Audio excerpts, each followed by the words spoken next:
بتشرف بوجودكم اليوم معنا، واهلا وسهلا فيكم. ان شاء الله اليوم نكون او نطلع بفائده اللي هي في مجال تصميم الازياء، ليقدر كل حدا يعرف شو الباشن تاعه بهذا المجال وايش ممكن يقدر يعمل خلال الفتره القصيره هاي الثلاث والاربع ساعات هدول عشان نقدر ندخل في مجال الفاشن او نشوف ايش الميول عندنا بهذا المجال وكيف ممكن انا خلال الفتره هاي القصيره انتج شيء قدامي واقدر استخدمه بحياتي العاديه. اليوم اللي راح نعمل هو شيء كثير بسيط وكثير شيء سهل ما راح ياخذ منا وقت، شيء اسمه البامبر جاكيت. البامبر جاكيت تقريبا مثل الشيء اللي انا لابسه بس راح يكون على شكل اللي هو الكيمونو بيكون فيه الكم مشبوك مع البدن بنفس الوقت.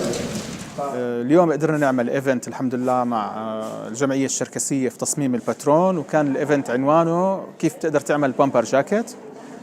الحمد لله رب العالمين كان التفاعل كتير كبير من الموجودين، وكان الحضور كتير مميز، وفي المحصلة قدرنا كل حدا من المشاركين نتيجة التفاعل هذا انه يطلع بجاكيت مثل ما صممنا. كان الموضوع كتير سهل وكتير التعاون موجود الحمد لله رب العالمين من كل الموجودين. هذا أول تعاون نحن بنعمله مع الجمعية الشركسية، وإن شاء الله راح يكون في لقدام كمان فعاليات جديدة وفعاليات أكبر، وبنستنى إن شاء الله من الموجودين كمان إنهم يجوا يشرفونا في المدرسة على أساس يشوفوا إيش في عنا كمان برامج تانية في هذا المجال أو في مجال الإعلام أو الفنون، بحيث إنه نقدر نساعد كل حدا بإنه يوصل لطموحه أو يوصل للإشي اللي هو بيحلم فيه. مشان الوقت مشان نقدر نخلص وكل حدا فينا يقدر يمارس هاي التجربة لوحده. لكن فعليا موضوع الباترون هو موضوع شوية معقد. أنا يعني بشرفني كثير إنه في من الموجودين هون كانوا طالبات عندي وبيعرفوا بالضبط كيف التفصيل أو كيف شو التفاصيل اللي ندخل فيها مشان نقدر نوصل لهذا المنتج النهائي. في البداية مثل ما حكيت لكم راح أفرجيكم كيف راح ناخذ القياسات بالأول. بهمنا إحنا بس مجموعة قياسات، يعني يمكن 3 قياسات أو 4 قياسات بالكثير. راح اخذهم على الست هديل، هي زميلتي ومدربه موجوده معنا برضه في نفس المدرسه. نحن نحصل على عمليه تصميم الباترون او كيف بدنا نصمم القطعه هاي سواء عن طريق الخبره، سواء من الناس اللي اكبر منا او من خلال المشاغل، لكن ما بنكون عارفين بالضبط كيف طريقه رسمه بالقياسات بحيث انها تتناسب مع جسم الشخص اللي نحن بدنا نرسم له. هلا بعد دراستي الحمد لله في ايطاليا صار في شيء ممنهج وصار في مناهج وصار التدريس اكاديمي بالاضافه للتدريب المهني بحيث انك تحصل على الشيء المطلوب. القياس الاول اللي راح اخذه بعد اذنك راح يكون من اعلى نقطه بالكتف، اوكي، يعني من هون لغايه الخصر. طلع معي مثلا القياس هون عباره عن 45 سم. هلا على 45 سم انا بزيد كمان 2 سم للاحتياط لانه هو عباره عن جاكيت، يعني راح يكون اطول شوي صغير، فبصير 47 سم مثلا على الست هدي، زائد انه راح يكون في له هاي الماده اللي بنسميها الريل، فهي عباره كمان تقريبا عن 5 سم، فبعطيني الطول المناسب للجاكيت. راح اخذ من نفس النقطه اللي اخذت منها مثلا خلينا عندي طول الكتف هون عباره عن 13 سم بلس اذا سمحت بايدك طول الكم، راح اخذ من عند الكتف اخر شيء لتحت هو طوله 54 سم. هدول المسطرتين هم اللي راح احتاجهم مشان عمليه الرسم. برسم خط عمودي من بدايه الورقه، لكن غالبا بس الستات اللي بيشتغلوا في الخياطه وبيعرفوا هذا الموضوع، اذا بيحبوا يعرفوا الرول احنا بنشتغل على ثمن الطول، لانه اصلا جسم الانسان هو مقسم ل8 اجزاء. هذا بيكون جزء ثاني لغايه الارض، الجزء الثالث للخصر، بعدين من الخصر للورك بيساوي 4، من الورك للفخذ 5، للركبه 6، للكاحل 7، لتحت 8. دائما كل الاجسام مقسمه بنفس الطريقه، هي هيك التوازن. فاذا انا بدي اخذ هذا الجزء لوحده مشان اعرف قديش نزول جيره او حفره الارض، هي عباره عن ثمن الطول. ثمن الطول بنحط له شويه اضافات، يعني 2 3 سم حسب حجم الشخص. فباخذ 13 سم من هون. بدنا نروح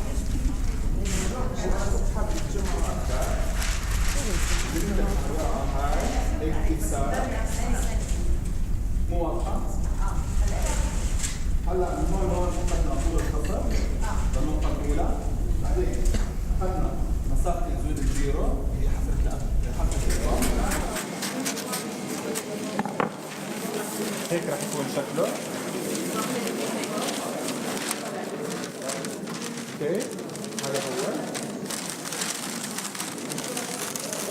هاي الهدية. طب لو سمحت. اوكي راح يجي تحت اللي هو اللي حكينا عنه الريب او قطعه الريب اللي بتنحط على الجاكيت من جوا، وهو نفسه برضه الظهر.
جيت اليوم على دورة تعليم الخياطة وكتير استمتعت فيها وكتير استفدت. ما توقعت إنه أقدر أمسك قمايش وأرسم وأعمل بترونة وهاي الأشياء، وحسيت إني جد كتير استفدت وحبيت كيف الأجواء وكيف الطريقة اللي علمونا إياها وأعطونا إشي كتير سهل إنه نقدر نعمله، وكتير حبيت. وبشكر الجمعية الخيرية الشركسية عشان تعاونت بهذا الموضوع. موجودة اليوم بالجمعية الشركسية فرع المركز عشان أشارك بدورة تصميم الأزياء اللي منظمتها الجمعية الشركسية مع بيكاسو سكول.